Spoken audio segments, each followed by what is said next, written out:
একের পর এক বিষ্ণু মূর্তি উদ্ধার। পুকুর খননের কাজ চলাকালীন ফের মিলল প্রাচীন দেব বিগ্রহ। কয়েকদিন আগে মেমারিতে মিলেছিল বিষ্ণু মূর্তি, আর এবার উদ্ধার হলো পান্ডুয়ার মাটির তলা থেকে। প্রশ্ন উঠছে, এ কি নিছক কাকতালীয়, নাকি ইতিহাসের গভীরে লুকিয়ে থাকা কোনো বিস্তৃত অধ্যায় ধীরে ধীরে উঠে আসছে সামনে? এ শুধু একটি মাটির মূর্তি উদ্ধারের ঘটনা নয়, এ আমাদের প্রাচীন সংস্কৃতি ও ঐতিহ্যের হারিয়ে যাওয়া স্মৃতির পুনরাবিষ্কার। হুগলি জেলার পান্ডুয়া ব্লকের মণ্ডললাই গ্রামে আজ সকালে পুকুর সংস্কারের কাজ চলাকালীন উদ্ধার হয় প্রাচীন এক প্রস্তর বিষ্ণু মূর্তি। গ্রামের ঐতিহাসিক তেলে পুকুরের তলা থেকে মাটি কাটতে গিয়ে শ্রমিকদের নজরে আসে শক্ত পাথরের একটি বস্তু। কাদা সরাতে স্পষ্ট হয়ে ওঠে নিখুঁত খোদাই করা দেব বিগ্রহ। খবর ছড়িয়ে পড়তেই মুহূর্তের মধ্যে এলাকায় ভিড় জমায় শতাধিক মানুষ। দেখতে আসে, কি দেখতে এসছেন? বাবা উঠেছে সেই জন্য দেখতে এসেছি। এইভাবে মাটি খুঁড়তে খুঁড়তে মূর্তি ওটা, কি বলবেন এটা নিয়ে? ওটা তো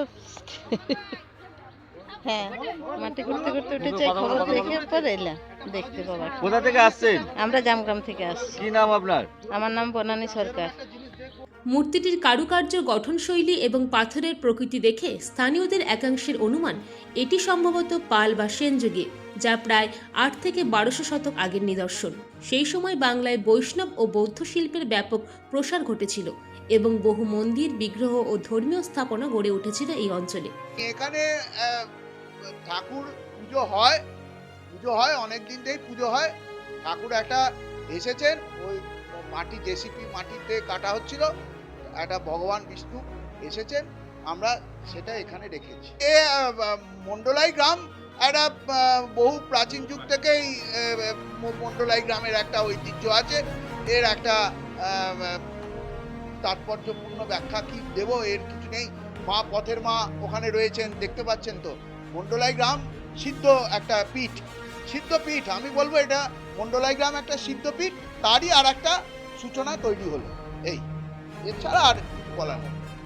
ইতিহাসবিদদের মতে মধ্যযুগে আক্রমণ, প্রাকৃতিক বিপর্যয় বা সামাজিক অস্থিরতার সময় বহু দেবমূর্তি রক্ষা করতে সেগুলি পুকুর, জলাশয় বা মাটির নিচে লুকিয়ে রাখা হতো। সময়ের সঙ্গে সঙ্গে সেই স্মৃতি হারিয়ে গেলেও আজ সংস্কার বা খননের কাজের মধ্যে দিয়ে একে একে সামনে আসছে সেই অতীতের নিদর্শন। বর্তমানে গ্রামবাসীরা মূর্তিটি পরিষ্কার করে স্থানীয় একটি মন্দিরে সংরক্ষণ করেছেন এবং অনেকে পূজাও শুরু করেছেন। প্রশাসনের পক্ষ থেকে বিষয়টি জানানো হয়েছে সংশ্লিষ্ট কর্তৃপক্ষকে। আর্কিওলজিক্যাল সার্ভে অব ইন্ডিয়া বা পুরাতত্ত্ব বিশেষজ্ঞদের পরীক্ষা নিরীক্ষার পরই মূর্তিটির সঠিক বয়স ও ঐতিহাসিক গুরুত্ব নিশ্চিত হওয়া সম্ভব হবে। উল্লেখযোগ্যভাবে পান্ডুয়া অঞ্চলে এমনিতেই ঐতিহাসিক স্থাপত্য ও প্রাচীন নিদর্শনের জন্য পরিচিত। মণ্ডলাইয়ের এই নতুন আবিষ্কার শুধু স্থানীয় কৌতূহলী বাড়ায়নি, বরং ইতিহাসপ্রেমীদের মতে এ যেন বাংলার মাটির তলায় লুকিয়ে থাকা এক বিস্তৃত সভ্যতার দরজা ধীরে ধীরে খুলে যাওয়ার ইঙ্গিত। এ যেন স্পষ্ট বার্তা, মাটির নিচে এখনও লুকিয়ে আছে আমাদের অমূল্য ঐতিহ্য, যা সময়ে সময়ে ফিরে এসে আমাদের অতীতের সঙ্গে নতুন করে পরিচয় করিয়ে দিচ্ছে। Bureau report, Memari update news.